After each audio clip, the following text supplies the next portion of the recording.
ఆంధ్రప్రదేశ్ ఉప ముఖ్యమంత్రి పిఠాపురం ఎమ్మెల్యే పవన్ కళ్యాణ్ తన నియోజకవర్గ అభివృద్ధిపై ప్రత్యేక దృష్టి సారించారు. ఇందులో భాగంగా పిఠాపురంలోని ప్రభుత్వ ఆసుపత్రిని 100 పడకల స్థాయికి పెంచుతూ చేపట్టిన నిర్మాణ పనులకు ఆయన శంకుస్థాపన చేశారు. ప్రస్తుతం 30 పడకలతో ఉన్న ఈ ఆసుపత్రిని అప్గ్రేడ్ చేయనున్నారు. ఈ శంకుస్థాపన కార్యక్రమానికి పిఠాపురం టీడీపీ ఇన్ఛార్జ్ ఎస్వీఎస్ఎన్ వర్మ కూడా హాజరయ్యారు. సందర్భంగా ఏర్పాటు చేసిన కార్యక్రమంలో పవన్ కళ్యాణ్ మాట్లాడుతూ ప్రధాని నరేంద్ర మోదీ, ముఖ్యమంత్రి నారా చంద్రబాబు నాయుడు నాయకత్వంలో పిఠాపురం నియోజకవర్గాన్ని అభివృద్ధి పథంలో నడిపిస్తామని తెలిపారు. ప్రజలకే కాకుండా చుట్టుపక్కల 6 మండలాల ప్రజలకు కూడా చాలా మెరుగైన వైద్యం అందించడం జరుగుతుంది. ఇది గౌరవ ముఖ్యమంత్రి శ్రీ నారా చంద్రబాబు నాయుడు గారి సారథ్యంలో కూటమి మాటిస్తే ఎలా నిలబెట్టుకుంటుంది, ఉన్న ఆర్థిక ఇబ్బందులను తట్టుకొని మరీ ఈ రోజున ముందుకి ఈ హామీలు ముందుకు తీసుకెళ్తా ఉన్నాం.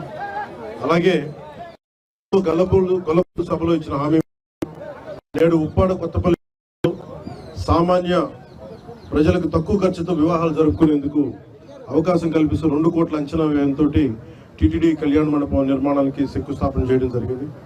నిర్మాణ పనులు వేగంగా పూర్తి చేసి ప్రజలు సేవలోకి తీసుకురావడం జరుగుతుంది. దాని చుట్టుపక్కల గ్రామాల్లోని గల సుమారు 10,000 కుటుంబాలకి చాలా తక్కువ రుసుముతో వివాహం చేసుకునే సౌకర్యం లభిస్తుంది.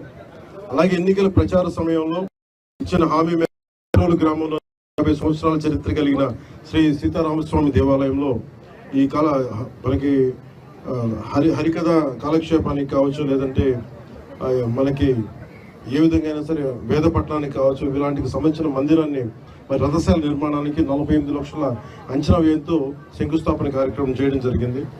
దీని ద్వారా దేవాలయానికి విచ్చేసే వేలాది మంది భక్తులకి ఆధునిక సౌకర్యాలు కూడా కల్పించడం జరుగుతుంది. గొల్లపూడి మండలంలోని సుమారు 225 సంవత్సరాల చరిత్ర కలిగిన సీతారామస్వామి దేవాలయంలో